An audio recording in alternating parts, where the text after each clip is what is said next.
几位前辈千万不要这样说，若不是几位前辈，楚风也无法对抗那封锁大阵，注定是要被抓到的。并且谢天念说他不会告诉七界圣府你们帮助了我，他的意思只是想救走七界圣府的人，不会为难我们。但我并不信任他，所以哪怕他这样说，我还是选择了用手段逃脱。几位前辈，以你们对谢天念的了解，他的话可信吗？楚风问。谢天念的人品倒是可靠的，倘若他真的这么说，多半是可信的。龙一道长表态后，其他几位道长也纷纷表态。随后经过交谈，楚风得知谢天念与自己母亲谢冉清的关系一直极好，并且抛开姐妹关系，谢天念的行事风格也是非常有自己的分寸，从不会仗势欺人，是品性极佳的后辈。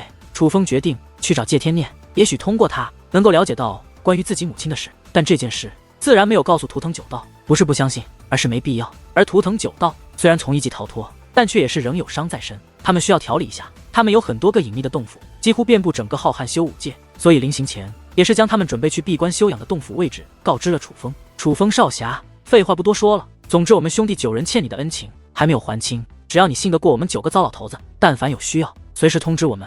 话罢，龙一道长将一张古老的符纸递给了楚风，那上面有他的气息，无论身在何地，只要捏动这张符纸，都可以向老夫传递消息。一定。楚风也不墨迹，顺势接下了符纸。楚风现在修为有限，而图腾九道确实可靠，也许日后还真的需要他们帮助。随后图腾九道离开此地，将自己的洞府赶去。至于楚风，也是立刻动身，但他却并未离开这方世界，因为这个世界正是谢天念告知楚风来这里找他的世界。楚风按照地点寻找，来到了一片荒漠，荒漠之外便已是人烟罕见之地，荒漠之上更是没有半点生机，自然也没有谢天念的影子。但楚风却很快观察到，这片荒漠实则是一座隐藏阵法，这座隐藏阵法很是精妙，且对方手段强大。楚风哪怕看穿这是隐藏阵法，但想要破开也不容易，就算动用出阶秘典，恐怕也需要大量时间。可就在此时，一道空间裂缝浮现，裂缝的另外一端乃是一片竹林。见状，楚风赶忙踏入其中，那裂缝也是立刻关闭。而眼下的楚风已是身处幽静的竹林之中，在这里，楚风的精神力和观察力都受到了极大的影响，但不是阵法之力，而是一股特殊的气味。那气味是竹林散发而出。面对这种束缚，楚风不仅不紧张，反而内心有些激动。这是好的束缚，对于戒灵师的修炼有帮助。难怪谢天念叫他来这里，他应该就是想让楚风在这里修炼的。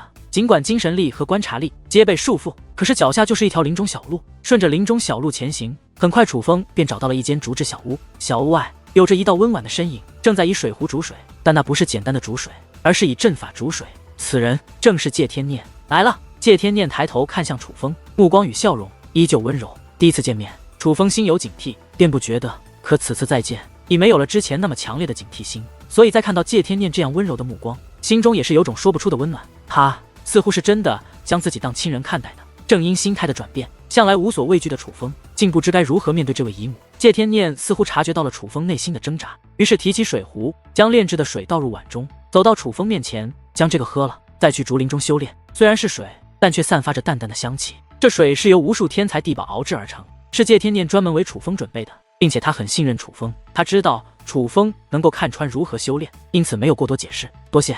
楚风接过水一饮而尽，水溶于身，楚风能够更加清晰地感受到那竹林散发的气味，那气味的确是罕见的修炼之物。去吧，不过不要一直修炼，要劳逸结合，1日之后回到这里。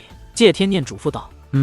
楚风点头，旋即便走入竹林。他来到竹林气息最浓郁的地方，盘膝坐下，且将谢天念先前给他的修炼资源取了出来。虽说图腾9道的修炼资源在这里也可以使用，但是谢天念的修炼资源与这里更为契合，修炼效果更好。楚风一边猛吸竹林散发的气味，一边炼化修炼资源，效果极好。1日时间，谢天念给他的修炼资源，楚风还未炼化1成，但却已经突破，从仙龙神袍踏入了尊龙神袍的境界，只差一步便可踏入真正的神袍巅峰。并且楚风觉得将这些修炼资源彻底炼化，完全可以踏入神袍巅峰圣龙神袍境。但楚风并未继续修炼，因为他记得谢天念的提醒，1日时间要休息。而睁开眼眸后，楚风也是神色一变，修炼专注时不觉得，可眼下放松后，发现他竟然有些虚弱，很可能是因为过度的吞噬了竹林气息的缘故。看来这竹林也有副作用，并且他还发现原本绿油油的竹林，此刻竟有大片竹子变得枯黄，是因为我修炼所致。楚风终于明白了为何谢天念要让他停止修炼。修炼有副作用是一方面，这竹子会被损耗也是一方面。若是继续修炼，无法支撑楚风将全部修炼资源炼化，这些竹子恐怕便已枯死。哗啦啦！就在此时，忽然虚空之上下起紫色的暴雨，紫色暴雨的灌溉下，那些枯黄的竹子也开始渐渐恢复。楚风知道这是谢天念的手段，因为肉眼也能看出这紫色的暴雨也是价值不菲的宝物炼制而成。于是楚风放心的起身，拖着有些虚弱的身躯向竹屋走去。还真别说，起初不觉得，但是时间越久，越是感觉身体疲惫，就连脚步都变得越发的沉重。明明不是很长的一段路，楚风却感觉走了很久。不过好在还是来到了竹屋外，竹屋的门开着，因此还未踏入竹屋，距离老远，楚风便能看到竹屋内的景象。竹屋不是很大，中间摆放着一张不是很大的竹桌，但那不是很大的竹桌上面却摆着几道看着不错的菜。至于谢天念仍在炒菜，不是用阵法，而是寻常百姓的做菜方法。回来了，时间刚好，最后一道菜刚要出锅，谢天念回头对楚风灿烂一笑，旋即便继续炒菜。楚风踏入竹屋落座时，刚好最后一道菜盛入盘中。